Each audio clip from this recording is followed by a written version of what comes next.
किन्नर समुदाय से जुड़े आरोपों पर प्रेस वार्ता, डिजिटल साक्ष्य सौंपने और सुरक्षा की मांग। निष्पक्ष जांच व कानून सम्मत कार्रवाई की अपील। सागर में आयोजित एक प्रेस वार्ता में किन्नर समुदाय से जुड़ी गंभीर आरोपों को सामने रखा गया है। किन्नर रानी ठाकुर ने दावा किया है कि उनके समुदाय के कुछ सदस्यों को धार्मिक दबाव, शारीरिक और मानसिक प्रताड़ना का सामना करना पड़ा, जिसके चलते उनकी शिष्या मोना अहिरवार की मृत्यु का मामला सामने आया। ये प्रकरण आरोपों के आधार पर सार्वजनिक हुआ है और इसकी निष्पक्ष जांच की मांग की जा रही है। प्रेस वार्ता में रानी ठाकुर ने कहा कि सागर में किन्नर समाज के कुछ सदस्य कथित रूप से दबाव और प्रताड़ना का सामना कर रहे हैं। उन्होंने आरोप लगाया है कि लंबे समय से धर्म परिवर्तन का दबाव बनाया जा रहा था, जिससे उनकी शिष्या मोना अहिरवार अत्यधिक तनाव में थी।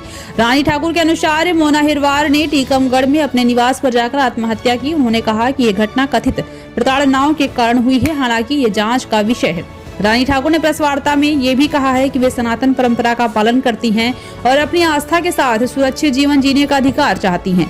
उन्होंने कुछ ऑडियो, फोटो, वीडियो सामग्री प्रस्तुत करने का दावा किया, जिन्हें उन्होंने जांच के लिए पुलिस को सौंपने की बात कही। प्रेस वार्ता के आयोजक समाज सेवी निकेश गुप्ता ने बताया कि रानी ठाकुर ने पूर्व में भी अपनी सुरक्षा और प्रताड़ना को लेकर जानकारी दी थी। उन्होंने कहा कि मामले से जुड़े डिजिटल साक्ष्य मोतीनगर थाने में पेन ड्राइव के माध्यम से दिए गए हैं और रानी ठाकुर की सुरक्षा की मांग की गई है। इस दौरान कुछ संगठनों के प्रतिनिधियों ने भी अपने अपने विचार रखे और कानून के तहत कार्रवाई की मांग की। विश्व हिंदू परिषद के जिलाध्यक्ष अजय दुबे ने समाज से अपील की है कि किन्नर समुदाय से जुड़े मामलों में सावधानी बरती जाए।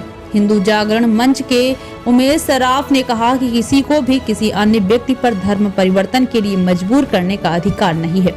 पत्रकार वार्ता में महेश नेमा, अनुज परिहार सहित अन्य लोग भी उपस्थित रहे। रानी ठाकुर ने अपनी सुरक्षा और कथित प्रताड़ना की जांच के लिए एसपी के नाम ज्ञापन सौंपा, जिसे एडिशनल एसपी लोकेश सिन्हा को दिया गया।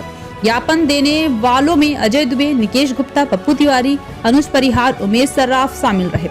ये मामला आरोपों पर आधारित है और सभी दावों की निष्पक्ष तथ्यपरक जांच आवश्यक है। इंडियन टीवी न्यूज पीड़ित पक्ष की बात के साथ साथ प्रशासन का पक्ष भी सामने लाएगा। अब निगाहें पुलिस जांच और आगे की कानूनी कार्रवाई पर टिकी हैं। हमें जो सबूत साक्ष्य हमने उपलब्ध कराए हैं उसमें संज्ञान लेकर उस पर पूरी जल्दी से जल्दी अति शीघ्रता से जांच हो और उस पर तुरंत कार्रवाई हो। और साथ में जो रंग महल है, कितनी हद, कितनी जगह पे आवंटित है, कितनी उनकी भूमि है और उसमें जो निर्माण कार्य किया गया उसमें निगम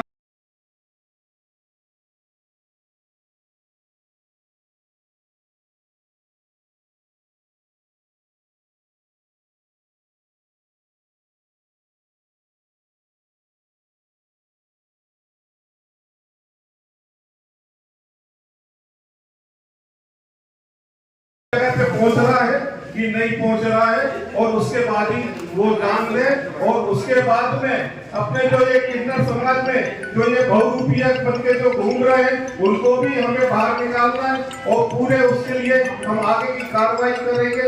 ऐसे हम सबसे आग्रह करते हैं, हमारे बीच में उमेश सराफी भी है, उनसे आग्रह करूंगा कि वो अपनी बात। हाँ, जय श्री राम।